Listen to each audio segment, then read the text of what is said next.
আসসালামু আলাইকুম, আমি রুবেল হোসেন। আজকে আমরা শিখব কিভাবে অ্যামাজনে একটা লিস্টিং করার আগে একটা ইউনিক এসকিউ তৈরি করে নিতে হয় এবং আমরা কিভাবে ইএন বা ইউপিসি কোডের মাধ্যমে আপনার একটা কমপ্লিট লিস্টিং করার আগে কিভাবে কোথা থেকে আমরা ইএন কোডটা পাবো, যেটাকে আমরা GS1 বারকোড বলি, এবং কিভাবে আমরা একটা ইউনিক এসকিউ তৈরি করব। তো আপনার আমি লিস্টিংটা ইউকের জন্য তৈরি করব। এই জন্য আমি GS1 ইউকের ওয়েবসাইট থেকে আমার রেজিস্ট্রেশন করা আছে, প্লাস প্যাকেজ কেনা আছে। এখান থেকে আমি জিটিন সিলেক্ট করলাম, দেন এখান থেকে আমি নাম্বারটা সিলেক্ট করলাম, দেন আমি go to my number bank এটাতে ক্লিক করলাম। মাই নাম্বার ব্যাংকে আসার পর আমি একেবারে নিচে চলে যাব, যেখানে গ্রাউন্ড যে পর্যন্ত আমার বারকোডগুলো নেওয়া আছে, আমার ইএন কোডগুলো নেওয়া আছে। একবারে যেটা ফ্রেশ আছে আমি এখন ইউজ করি নাই, কারণ অ্যামাজনে লিস্টিং করার ক্ষেত্রে অবশ্যই একটা ইউনিক এসকিউ তৈরি করতে হয় ওই প্রোডাক্টের জন্য, যে প্রোডাক্টের জন্য আপনি লিস্টিং করবেন, আর একটা ফ্রেশ ইএন নাম্বার বা ইউপিসি কোড নিতে হয়।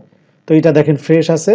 আমি এইটাকেই আমার ইএন নাম্বার ধরে এখন আমি এখানে আমার প্রোডাক্টের নাম লিখতেছি, যে প্রোডাক্টটার জন্য আমি লিস্টিংটা করব। বাট লিস্টিংটা করার আগে আমি একটা ইউনিক এসকিউ তৈরি করে নিব, আর অবশ্যই ইউনিক এসকিউটা প্রোডাক্টের নামের সাথে মিল রেখে করব। তো আমি এখানে আমার ব্র্যান্ডের নামটা দিলাম প্রোডাক্টের নামের পরে।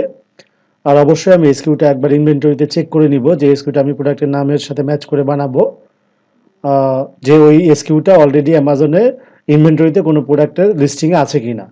তো অবশ্যই সেটা ক্রস চেক দিয়ে নিতে হবে। এবার আমি এসকিউটা দিয়ে দিচ্ছি আমার এসকিউ বক্সে।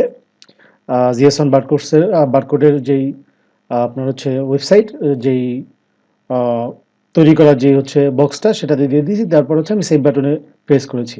দেখুন এখানে যেই ইয়েনটা ফ্রেশ ছিল, সেই ইয়েনে কিন্তু আমি যে মাত্র আমার এসকিউটা বসায়া আপনার আইটেমের নাম দিয়ে ব্র্যান্ডের নাম বসায়া যে কমপ্লিট করে ফেললাম সেভ দেওয়ার পরে, তারপর কিন্তু এখন এই ইয়েন নাম্বারটা ব্যবহার করে আমরা অনায়াসা অ্যামাজনে একটা ফ্রেশ লিস্টিং করতে পারবো। তো এই ইয়েনটা যদি এখন নিয়ে কপি করে আমরা যদি আমাদের অ্যামাজন ইনভেন্টরিতে সার্চ করি, তাহলে কিন্তু দেখতে পাচ্ছি কিন্তু এখন আপাতত কোনো প্রোডাক্ট এখানে শো করতেছে না, কারণ এটা টোটালি ফ্রেশ। এই ইএন বা ইউপিসি কোড নাম্বারটা টোটালি ফ্রেশ। এবার যদি আমি এসকিউটা সার্চ করি কপি করে ইনভেন্টরিতে, তাহলে কিন্তু দেখতে পাবো যে আমার এই এসকিউ দিয়ে কোনো আইটেম লিস্ট করা নাই। দেখেন এখানে কোনো আইটেম লিস্ট করা নাই।